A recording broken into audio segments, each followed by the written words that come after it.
باہر سے سکھانے والے، اکسانے والے، ان لوگوں کی وجہ سے بھی آپس میں زندگیاں برباد ہو جاتی ہیں، لڑائیاں جھگڑے ہو جاتے ہیں۔ باہر سے اکسانے والے یہ شیطان سے بھی زیادہ خطرناک ہوتے ہیں،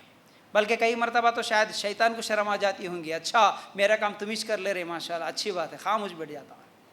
میرے کو کام کرنے کی ضرورت نہیں۔ اتنا اکساتے لوگوں کو کہ اب پوچھنا مت، ان کی زندگی خراب ہو گئے تک، ان کی زندگیاں ٹوٹ جانے تک پیچھے لگ جاتے ہیں۔ تو اس پر بھی ہمیں غور کرنا ہے۔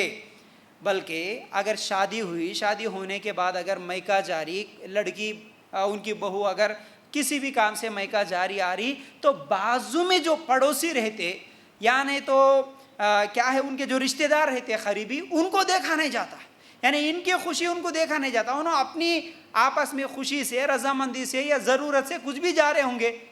فوراً آ جاتے، کیا جی اماں شادی ہوئی ہے جب سے دیکھ رہی، کبھی بھی تمہارے گھر میں بہو نظر ہی نہیں آتی، کئی کو بھیج رہے بار بار، ایسا کئی کو عادت کر رہے، ایسا عادت کرے تو سر پہ چڑھ کے بیٹھ جاتی، تھوڑے دن کے بعد تمہارے کو لات مار کے باہر نکال دیتی، یہ پورے سکھا دیتے رہتے۔ اب اتنے باتیں 1 سے 4 مرتبہ سن لیے پڑوسیوں کے بعد، جب میکے سے واپس آتی نا لڑکی، اب ساس نکال کے پٹکتی، ایسا بہو نے پٹک دیتی، برتنہ پٹک دیتی، جھاڑو پٹک دیتی، بہو کو سمجھ میں آ جاتا، اچھا کچھ تو بھی گڑبڑ ہے، اب مطلب دماغ میں کچھ تو بھی بٹھا لیا، اب ہمارے ساتھ لڑائی ہونے والی ہے، اب شروع ہونے والی۔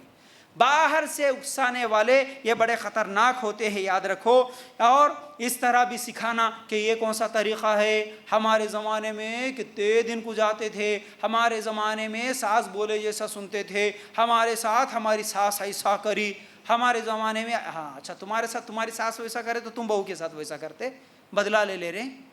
یہ غلط ہے۔ یہ جو اکسانے والے، اچھا یہ صرف جا کے ساسوں کو ہی اکساتے نہیں، پھر آ کے بہوؤں کو بھی اکساتے، یہی لوگ ہیں۔ پھر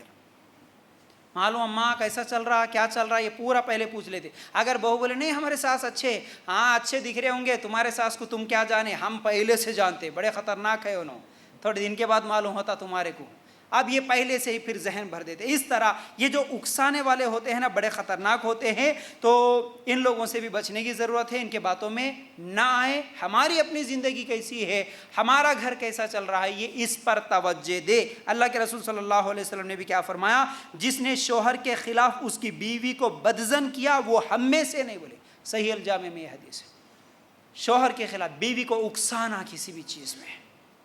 ان کو معلوم ہی نہیں رہتا، ان کو وہ باتیں ذہن میں نہیں آتے، وہ چیزیں انہوں کے ڈالتے رہتے، کچھ نہ کچھ شک پیدا کرتے رہتے، کچھ نہ کچھ لڑائیاں جھگڑے کرواتے رہتے۔ ایسے لوگوں سے بچنے کی ضرورت ہے۔ یہ چوتھی چیز ہوگی۔